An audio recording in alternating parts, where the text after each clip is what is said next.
الحمدوں کے متعلق وہ بات سے ہم یہاں نہیں کرتے کہ رحمان استغراق کے لیے، جنس کے لیے، عہد کے لیے، حمد کے کیا معنی، وہ باتیں بڑی طویل ہوتی، یہاں موٹی موٹی باتیں ہوں۔ سب تعریف اللہ تعالیٰ کے لیے جو تمام جہانوں کا پروردگار ہے۔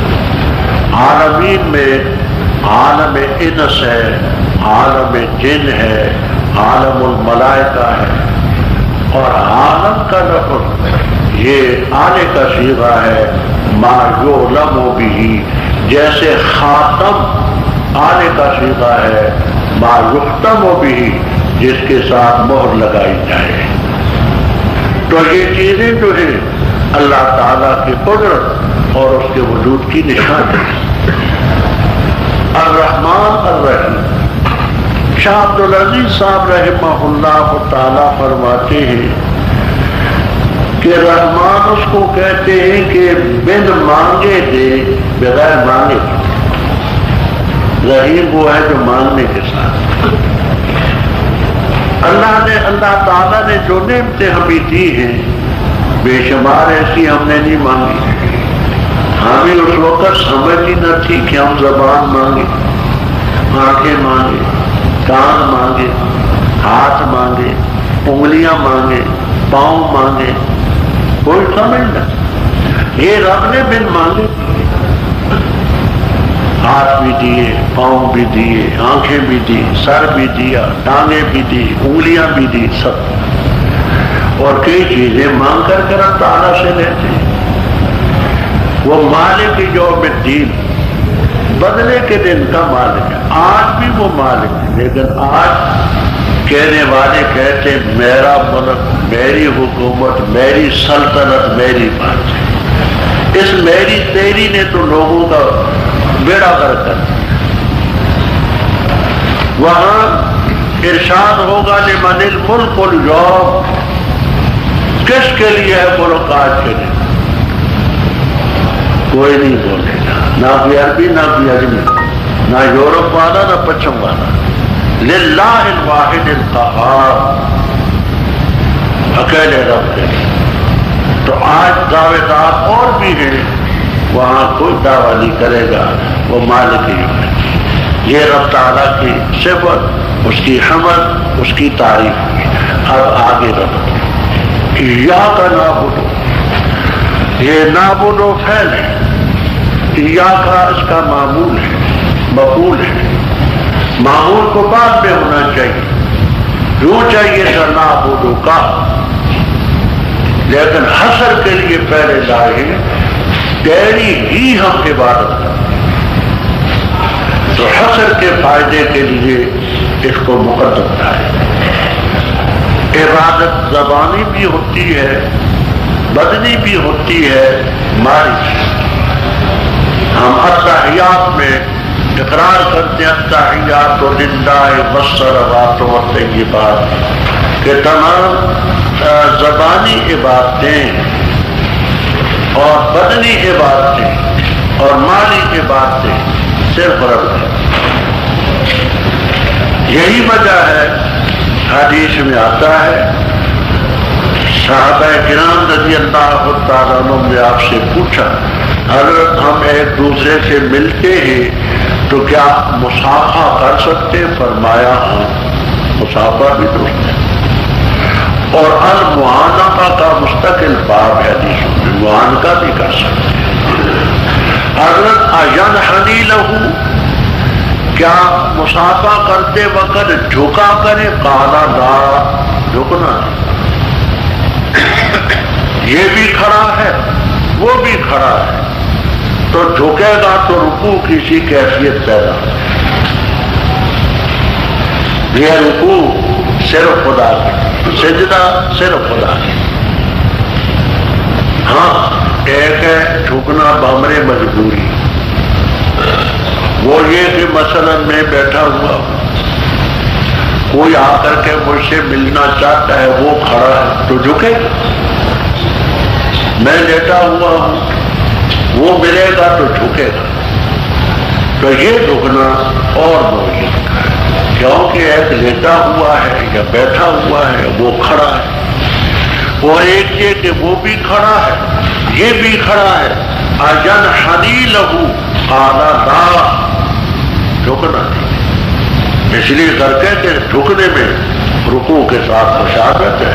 اور بعض نوآموز طلبہ قرآن کریم پڑھتے ہیں اور مجمع کے سامنے یوں ہاتھ باندھ کر کے کھڑے ہوتے، ہم نے اپنے اکابر کو دیکھا، اگر کسی بچے نے ہاتھ باندھا ہوتا تھا ہاتھ کھول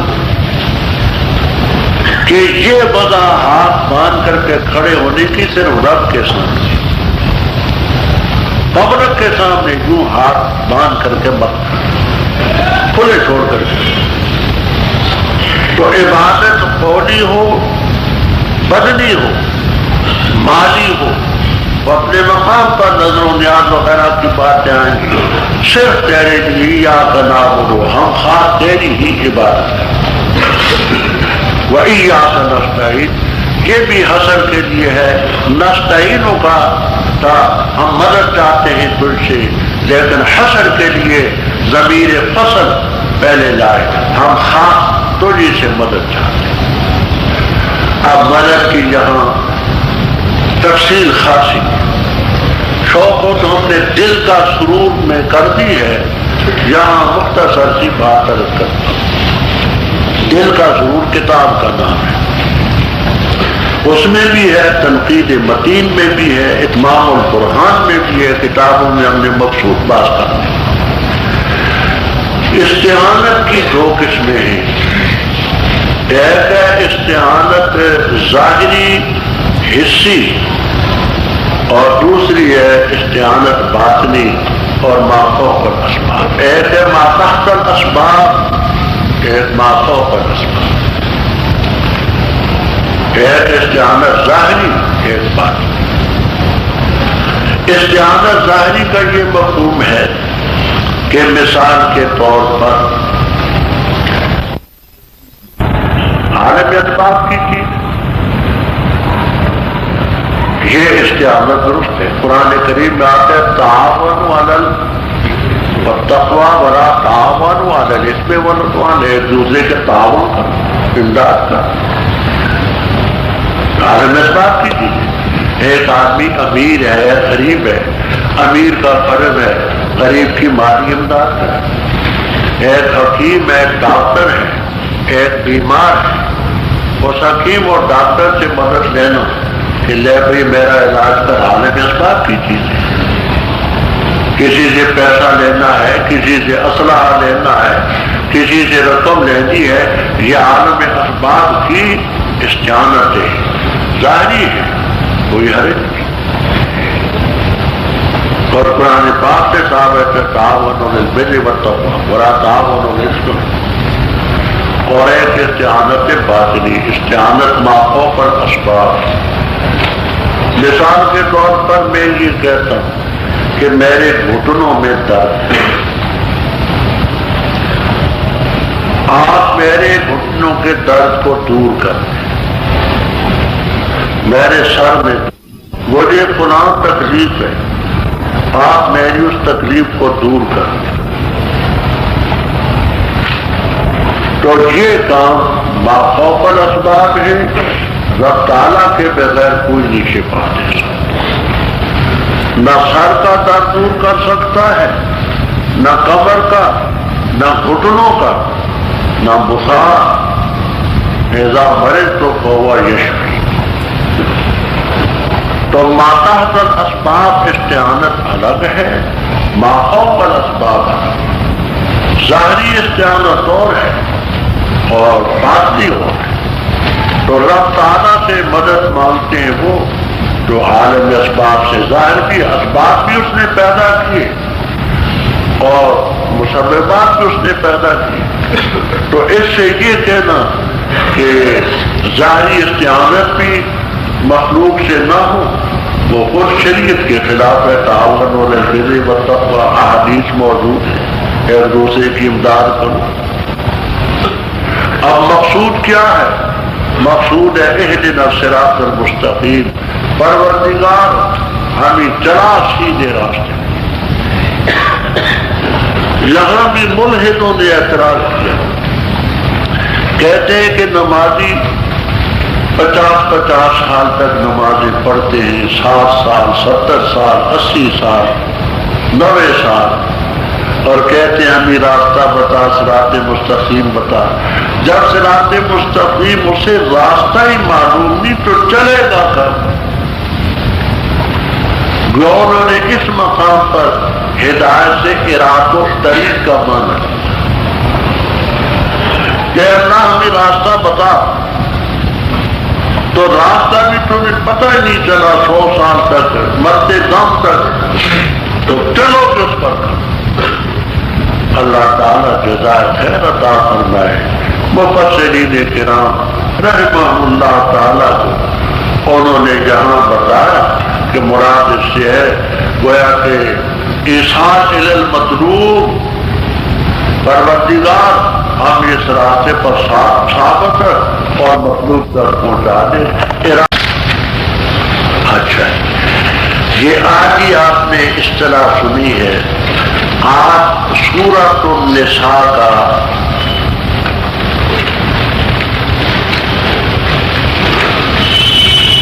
نواں رکوع،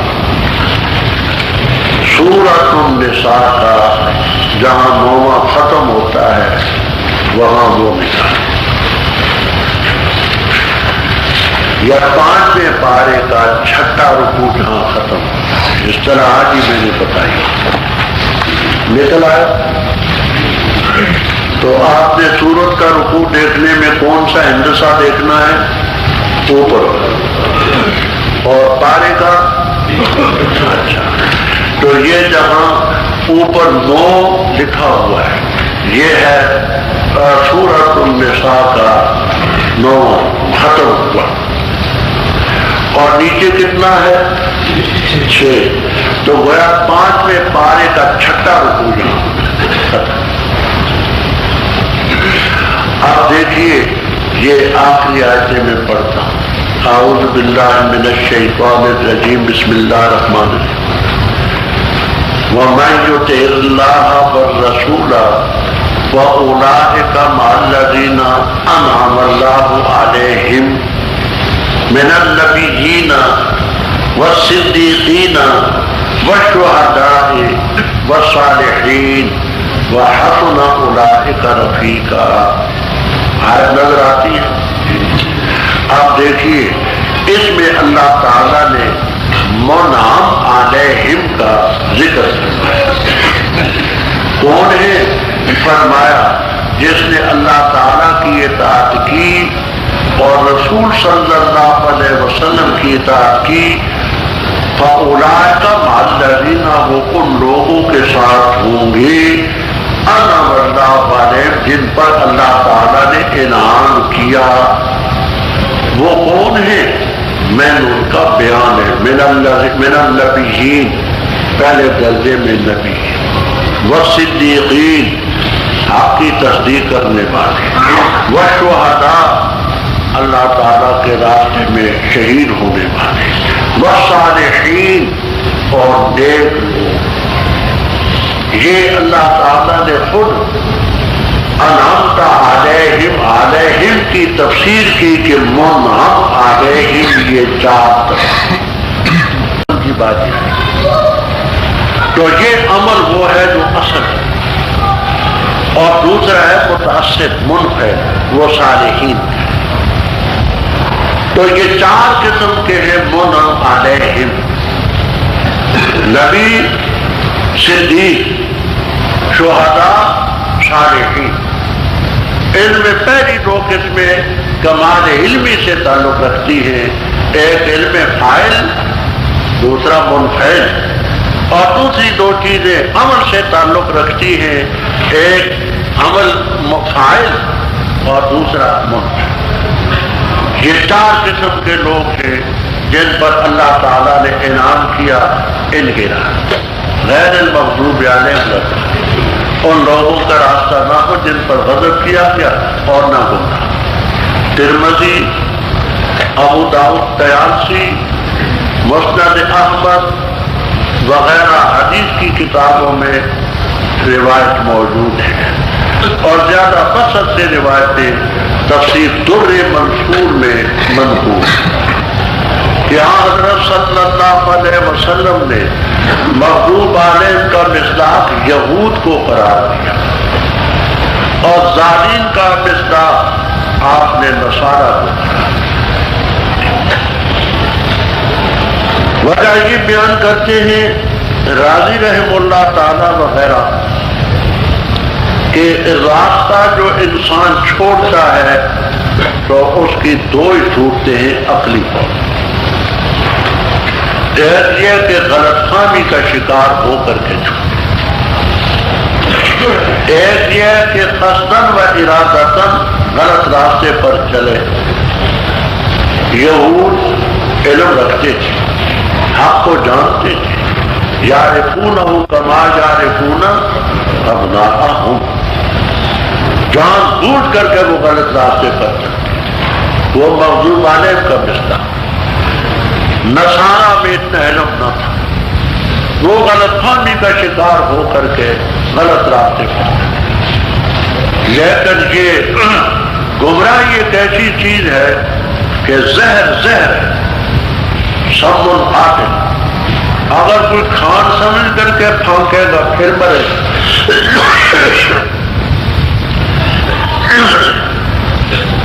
اس کو اگر زہر سمجھ کر کے کرے گا پھر اصول دین میں غلطی معاف، فروع دین کا مسئلہ نہیں۔ اصول دین میں دیدہ دانستہ کو غلط راستے پر چلے تو غلط فہمی کا شکار ہو کر کے چلے تو کسی صورت میں اس کو معافی نہیں۔ تو مغضوب علیہم کا مصداق وہاں حضرت صلی اللہ علیہ وسلم نے یہود کو قرار دیا اور ظالم کا مصداق آپ نے نصارہ کو قرار دیا۔ آمین قرآن میں نہیں لکھا، محض اس لیے کہ کوئی نادان اس کو قرآن سے نہ سمجھ لے، ویسے پڑھنا ہے مانے اس کے کہ پروردگار ہماری دعا کو قبول کرنا۔ اب دو